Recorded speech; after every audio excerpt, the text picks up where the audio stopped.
हरियाणा की हर अपडेट के लिए बेल आइकन दबाएं और सब्सक्राइब करें एसटीवी हरियाणा न्यूज।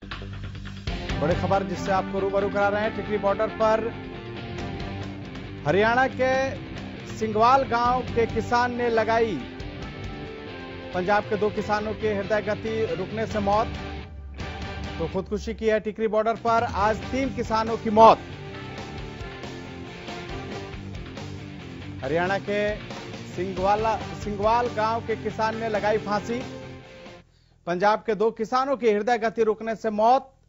बड़ी खबर जिससे आपको रूबरू करा रहे हैं इस वक्त की। तीनों मृतक किसानों की उम्र 55 से 60 साल के बीच। लंबे वक्त से आंदोलन से जुड़े थे किसान। टिकरी बॉर्डर पर 30 से ज्यादा किसानों की अब तक मौत हो चुकी है। टिकरी बॉर्डर पर आज 3 किसानों की मौत की खबर आई है। हरियाणा के सिंगवाल गांव के किसान ने फांसी लगाई है। पंजाब के 2 किसानों के हृदय गति रुकने से मौत हो गई है। तीनों मृतक किसानों की उम्र 55 से 60 साल के बीच बताई जा रही है। लंबे वक्त से आंदोलन से जुड़े थे ये किसान। टिकरी बॉर्डर पर 30 से ज्यादा किसानों की अब तक मौत हो चुकी है।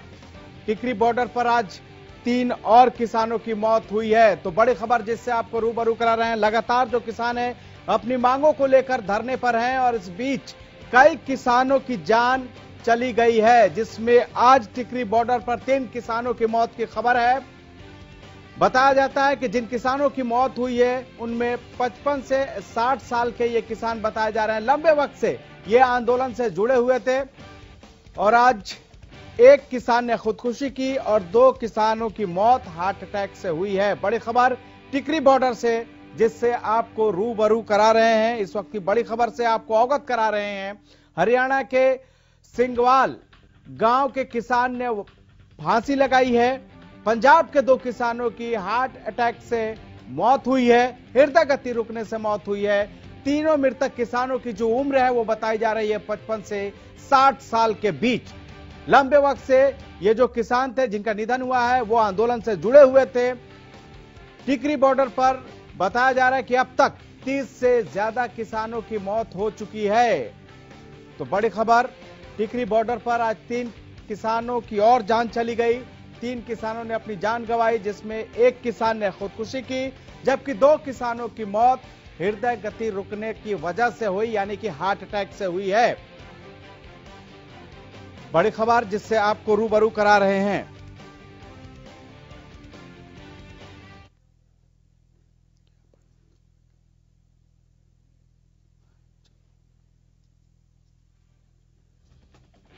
तो टिकरी बॉर्डर पर 30 से ज्यादा जो किसान हैं अब तक उनका निधन हो चुका है और आज 3 किसानों की और जान चली गई है। हरियाणा के सिंगवाल गांव के किसान ने फांसी लगाई, जबकि पंजाब के 2 किसानों की हृदय गति रुकने से मौत हो गई। तो बड़ी खबर बताया जा रहा है ये तीनों जो मृतक किसान हैं जिनकी मौत हुई है उनकी उम्र 55 से 60 साल के बीच बताई जा रही है। किसान आंदोलन को लेकर जो किसान हैं वो अपनी मांगों को लेकर लगातार आंदोलन कर रहे हैं और अब तक कोई समाधान नहीं निकला है और इस बीच कई किसानों की जान चली गई है और उसी क्रम में टिकरी बॉर्डर पर आज 3 और किसानों की मौत की खबर है। 3 और किसानों की मौत हो गई।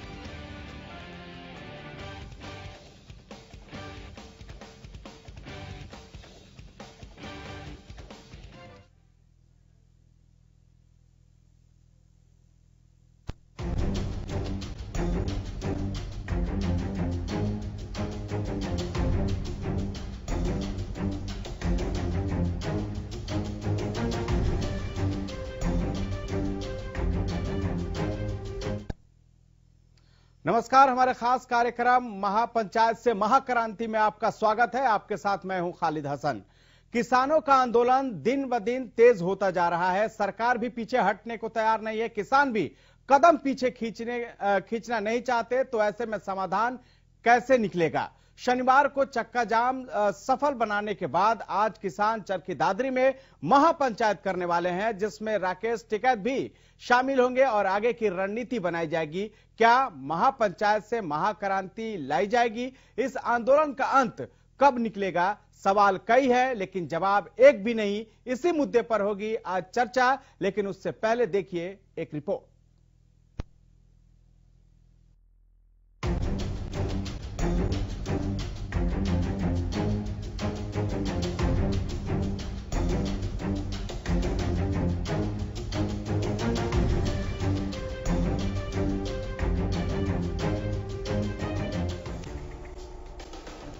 किसान आंदोलन को 74 दिन हो गए हैं। आंदोलन का समाधान निकलने की बजाय ये आंदोलन अब और तेज होता जा रहा है। आंदोलन को 2 महीनों से भी ज्यादा का समय हो गया, लेकिन इस आंदोलन के अंत का कोई छोर नजर नहीं आ रहा।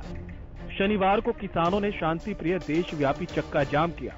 इस चक्का जाम का असर बड़े स्तर पर देखने को मिला, जिसके बाद रविवार को चरखी दादरी में किसान महापंचायत करेंगे। इस पंचायत में किसान नेता राकेश टिकैत भी हिस्सा लेंगे। इस दौरान आंदोलन की आगे की रणनीति पर चर्चा की जाएगी। तो वहीं चक्का जाम के खत्म होने के बाद भाजपा नेता राकेश टिकैत ने केंद्र सरकार को 2 अक्टूबर तक का अल्टीमेटम दिया है। उन्होंने कहा तब तक सरकार कृषि कानूनों को वापस करे, साथ ही एमएसपी पर कानून बनाए। राकेश टिकैत ने कहा कि 2 अक्टूबर तक यदि सरकार हमारी बात नहीं मानती तो ये आंदोलन देश भर में और तेज किया जाएगा। उन्होंने कहा कि इसके लिए वे देश भर में भ्रमण करेंगे, सभी राज्यों का दौरा करेंगे, किसानों की समस्याओं को रखेंगे। हालांकि उन्होंने साफ किया कि अगर सरकार बातचीत के लिए बुलाएगी तो वे चर्चा के लिए भी तैयार हैं। उन्होंने कहा कि दरअसल केंद्र सरकार अगर नोटिस भेजकर हम किसानों को डराना चाहती है तो ये नहीं चलेगा। यह आंदोलन कब तक चलेगा कोई नहीं जानता, लेकिन किसानों ने साफ कर दिया कि वे पीछे हटने वाले नहीं। फिर चाहे उसके लिए उन्हें कितने ही लंबे समय तक आंदोलन को जारी रखना पड़े। किसानों ने साफ कर दिया कि जब तक कानून वापस नहीं होंगे तब तक घर वापसी नहीं होगी। Bureau report, Haryana news.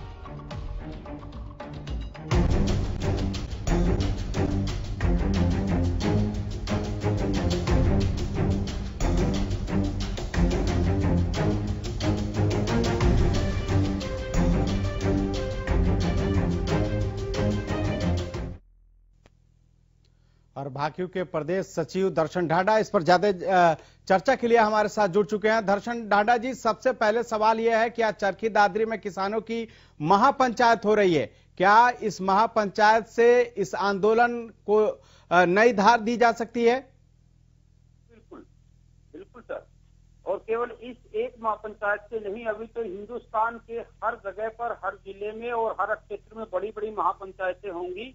और जनता के सामने, किसानों के सामने ये मुद्दा जहां पर भी बीजेपी दमनकारी नीति अपना रही वहां तक भी पहुंचाया जाएगा और दमनकारी नीति का विरोध किया जाएगा। किसानों की मांग को समाज में और पूरे हिंदुस्तान में हर जगह पर उठाया जाएगा, उनको सचेत किया जाएगा, उनको जागृत किया जाएगा और इस प्रकार की महापंचायतों का दौर लगातार चलता रहेगा सर।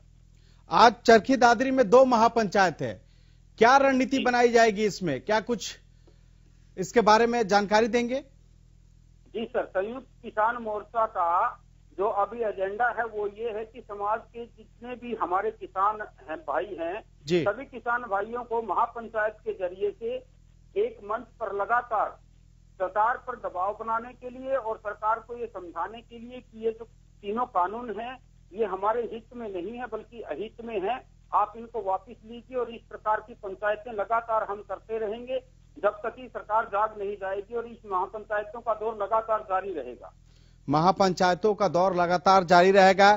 क्या राकेश टिकैत और गुरनाम सिंह चडूनी के अलावा भी कोई बड़े किसान नेता आ जा रहे हैं यहाँ पर? जी, जो भी हमारे समर्थन में आएगा हम उनका तहे दिल से शुक्रिया अदा करेंगे और जितने भी किसान नेता इसके साथ जुड़ते चले जाएंगे, ये कारवां बढ़ता चला जाएगा।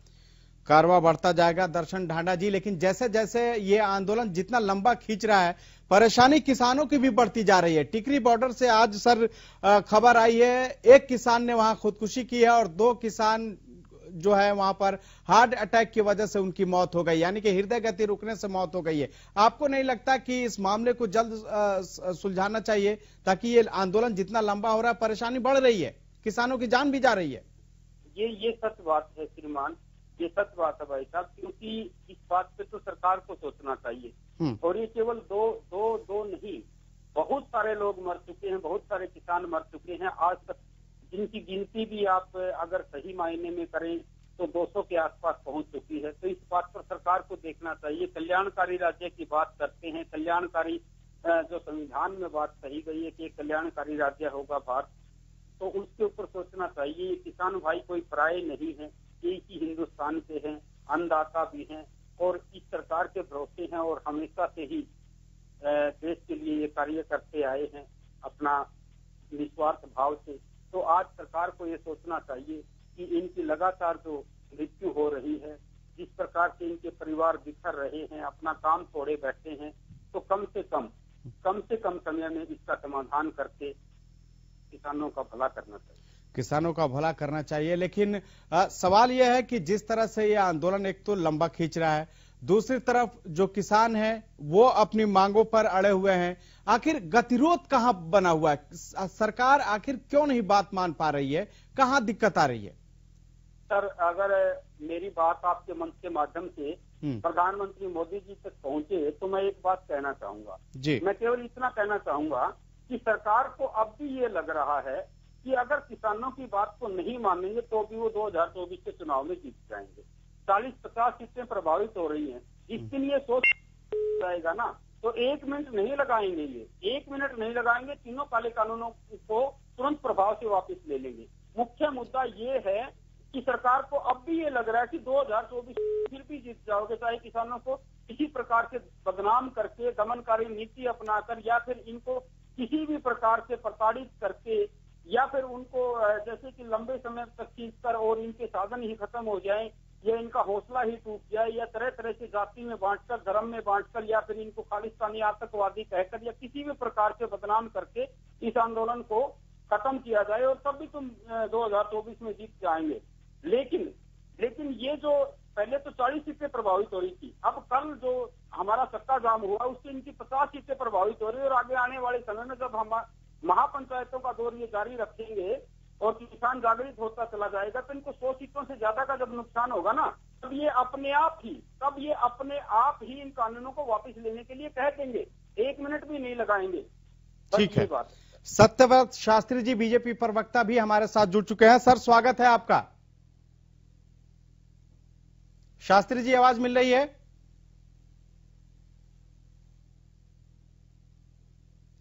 तो शास्त्री जी से संपर्क नहीं हो पा रहा है। लेकिन दर्शन ढांडा जी, जिस तरह आपने कहा कि ये सिर्फ चुनावी फायदे के लिए जो है सरकार किसानों को बदनाम कर रही है, लेकिन किसान भी जब तक 3 कृषि कानून वापस नहीं लेंगे तब तक जब तक सरकार नहीं लेगी वापस नहीं जाएंगे। लेकिन सर, ऐसे में अब खेती किसानी का भी तो समय आ गया है, अब गेहूं कटाई का समय शुरू होने वाला है। ऐसे में कब तक आप धरने पर बैठे रहेंगे? बारी बांध लेंगे सर, बारी बांध लेंगे सर। हर परिवार में से एक भाई आंदोलन पर रहेगा, दूसरा भाई खेती करेगा। ठीक है, एक भाई आंदोलन पर रहेगा और एक भाई खेती करेगा, ये दर्शन ढांडा जी कह रहे हैं। लेकिन कुछ दिन पहले जैसे सर्वदलीय बैठक हुई थी, उसमें प्रधानमंत्री की ओर से बयान आया था और कहा गया था कि किसानों से एक फोन कॉल की दूरी पर वो हैं। ये फोन कॉल कौन करेगा, किसान या सरकार की ओर से? उन्होंने करना चाहिए ना। देखिए, हम तो मांगने वाले हैं, देने वाले कौन है? वो फोन कॉल किसे करना चाहिए? उन्हें करना चाहिए। मांगने वाला तो बैठा है, आपके दरवाजे पर बैठा है। मैं प्रधानमंत्री मोदी जी को कह रहा हूं कि आपके दरवाजे पर बैठा है और दोनों हाथ पसारे बैठा है। तो किसे ये जुमला ना करें, ये जुमला ना करें कि एक फोन कॉल की दूरी पर है। कौन करे? देने वाले तो वो है ना, तो दीजिए। हम तो मांगने आए हैं, बैठे हैं हम तो। लेकिन दर्शन जी, 12वें दौर की जो वार्ता हुई उसमें सरकार ने 1.5 साल कानून स्थगन का प्रस्ताव देकर गेंद आपके पाले में रख दिया है और सरकार की तरफ से यही कहा जा रहा है कि किसान बातचीत के लिए अगर इस प्रस्ताव पे तैयार हो तो बातचीत के लिए वो कहे सरकार तैयार है। देखिए सर, जो 1.5 साल की उन्होंने बात कही, 1.5 साल की बात से तो संयुक्त किसान मोर्चा ने साफ इनकार कर ही दिया था पहले ही। उसको तो साफ इनकार इनकार कर दिया था, नकार दिया था कि हमें तो कानून वापसी की बात कीजिए, 1.5 साल वाला तो कल आप सुप्रीम कोर्ट में जाके खड़े हो जाएंगे और फिर से मतलब इसको पीछे से लागू कर देंगे। इतना बड़ा आंदोलन जो आज आपके सामने खड़ा है, इस आंदोलन को केवल एक जुमले के आधार पर या एक बहकाने के आधार पर थोड़ा खत्म किया जा सकता है। ये 1 साल है, केवल साल है, 1.5 साल वाली कोई सच्चाई नहीं। और 1.5 साल क्यों, इसको 10 या 20 साल के लिए क्यों नहीं स्थगन की बात करते? 1.5 साल के लिए क्यों कहते हो? तो 10 साल के लिए कर दो 10 साल के लिए, हमें भी थोड़ी सी तसल्ली हो जाएगी कि हाँ 10 साल के लिए स्थगन कर रहे। 1.5 साल में कौन सी बात है? जब ये किसान कानून है बहुत ज्यादा अच्छे हैं ही नहीं और ये मान चुके कि 1.5 साल तक इनका क्रियान्वयन नहीं होना चाहिए, तो फिर 10 साल के लिए क्रियान्वयन रोक दीजिए। उसके बाद आगे देखेंगे, जब किसान कानूनों को पसंद करेगा तब लागू करवा लेंगे। ठीक है, लेकिन क्या जिस तरह से सरकार ने 1.5 साल इस कानून स्थगन का प्रस्ताव एक तरह से समय के तौर पे आप लोगों को देने की बात कर रही है, और क्या उसी के जवाब में राकेश टिकैत ने कहा है कि हम 2 अक्टूबर तक का समय सरकार को दे रहे हैं, नहीं तो अगली रणनीति बनाएंगे? समय के जवाब में समय दिया जा रहा है, तो समाधान कैसे होगा? सर, समाधान तो सरकार को करना है। हम तो अपनी मांग पर बैठे हैं और हमारी मांग जायज है, वाजिब है, क्योंकि किसान के ऊपर ये जो कृषि कानून लाए गए हैं जो कि पूर्ण रूप से साफ दिखाई दे रहे हैं कि इससे केवल और केवल किसान बर्बाद होने के अलावा किसी भी प्रकार का उनको फायदा नहीं पहुंचने वाला है। तो आज सरकार को भी दिख चुका है, सरकार को भी अच्छी तरह से पता है कि इन कानूनों से किसी भी प्रकार का कोई लाभ किसान को नहीं होने वाला है, और केवल किसान इसकी जद में नहीं आएगा, आम आदमी भी इसकी जद में आएगा। ये जो कंपनियां जिस प्रकार से कालाबाजारी करती है, इसके अंदर जो एसेंशियल कमोडिटी अमेंडमेंट एक्ट लेकर आए हैं, जिस भंडारण असीमित किया गया है, कितना सकता है और सरकार की उसमें किसी भी प्रकार का इंटरफेरेंस नहीं होगा, ना उनको रोका जा सकता है, तो इससे तो आम आदमी की कमर टूट जाएगी। ये जितने भी बहुत सारे जो गरीब लोग हैं और जो हमारे बीपीएल हैं और इसके अलावा जो राशन डिपुओं पर राशन दिया जाता है, तो ये भी बंद हो जाएगा। और इसके अलावा मुख्य बात ये है कि जो आज 10 रुपए किलो, 15 रुपए किलो, 20 रुपए किलो आटा खा रहे हैं, वो 100 200 रुपए किलो मिलेगा। और इस प्रकार से ये कालाबाजारी जो होगी, तो एसेंशियल कमोडिटी एक्ट इसका साफ सीधा सा उदाहरण है। तो इस प्रकार से जो ये कानून ठीक है, ठीक है। दर्शन ढांडा जी, आपको रोकना चाहेंगे। सत्यव्रत शास्त्री बीजेपी प्रवक्ता हमारे साथ जुड़ चुके हैं। सर, स्वागत है आपका। शास्त्री जी, आवाज मिल रही है? बिल्कुल मिल रही है। सर, सवाल यह है कि आज 74 दिन हो गया, लेकिन अभी तक कोई समाधान निकलकर सामने नहीं आया है। बीजेपी जो के राष्ट्रीय अध्यक्ष हैं जेपी नड्डा जी, वो पश्चिम बंगाल में किसानों के साथ भोजन कर सकते हैं, तो क्या यहाँ बॉर्डरों पर आकर इन किसानों से बात नहीं कर सकते? नहीं, ये किसने कहा कि नहीं कर सकते? और बातचीत हुई कब नहीं? सर, 12वें दौर के बाद तो एक तरह से बातचीत की डोर टूटी पड़ी है। टूटी पड़ी है तो सरकार ने थोड़ी नहीं, सरकार ने ये कहा था कि हमारा ये मैटर है, आप इस पर विचार करने के लिए हमें जब भी कहेंगे हम आपके लिए उपलब्ध होंगे, ऐसी सूचना करके। यानी अगर किसान उसको नहीं मानेंगे तो बात नहीं होगी? नहीं, क्यों नहीं माने? मानने का भी तो देना। किसानों ने तो साफ इनकार कर दिया है कि वो 1.5 साल कानून स्थगन प्रस्ताव उनको मंजूर नहीं है। कि नोट पर सरकारें चलती है क्या? जिस कानून को संसद पारित करती है, उस कानून को 10-5 आदमी अपना ईगो सेटिस्फेक्शन के लिए लोगों को बहका कर रोड जाम करें, लाल किले जैसी शर्मिंदगी की घटनाएं करें और फिर कहें कि हमारी शर्तों पर बात हो। बात उनकी शर्तों पर होती है, लेकिन केवल एक ही बात है कि कानून रद्द करो, बाकी कोई स्वीकार नहीं, तो फिर बात आगे बढ़े कैसे? ढांडा जी, बात कैसे आगे बढ़ेगी? जी सर, जवाब दीजिए शास्त्री जी का। जी, शास्त्री जी ने जो बात कही है ना, उनके ऊपर मैं एक छोटी सी बात कह देता हूं माननीय को, कि आज तक हिंदुस्तान में ये पहला कानून नहीं है जिसके अंदर पास होने के बाद जिसको पास किया गया है और उसके पास करने के ऊपर बहुत सारे संशय हैं। किस ढंग से पास किया गया, क्या जनता की पहले राय ली गई? बहुत सारे कानून पहले ऐसे बने हैं और कानून बनाने का तरीका भी ये होता है कि पहले जनता की राय ली जाती है। क्या इन्होंने ली? जिस कोरोना काल के अंदर इस कानून को पास किया गया और जिस घटनाक्रम के साथ पास किया गया वो अपने आप में ही बहुत ज्यादा निंदनीय है। तो इस कानून के ऊपर आज अगर किसान कह रहा है कि आप इन्हें ये जो कानून पास किया है, ना हमारी राय ली गई है, ना ही इसके ऊपर कोई चर्चा की गई है, तो ये बड़ा ही संशय का विषय है। इसलिए आज किसान आपके सामने बैठा है और अपनी मांग रख रहा है। ये कोई गलत बात नहीं है, ये लोकतंत्र की बात है। शास्त्री जी, किसानों का और किसान नेता का भी कहना है कि बगैर राय लिए कानून हम पे थोपा जा रहा है। ठीक है, मैं इसका उत्तर देता हूँ जी। देश में 3 प्रकार की व्यवस्थाएं हैं। सार्वजनिक कार्य क्षेत्र में काम करने वाले विशेषज्ञ लोग, देश के अंदर कानून व्यवस्था को संभाल कर उसकी समीक्षा करने वाले न्याय व्यवस्था, और देश के अंदर नया कानून देने के लिए संसद जी। इन तीनों विषयों के ऊपर जब आप लोकसभा की कार्रवाई उठाकर देखेंगे तो उसके अंदर आज कांग्रेस के जितने नेता हैं तो सब इस कानून के पक्षकार, उनके बयान संसद में, संसद से बाहर सब जगह मिलते हैं।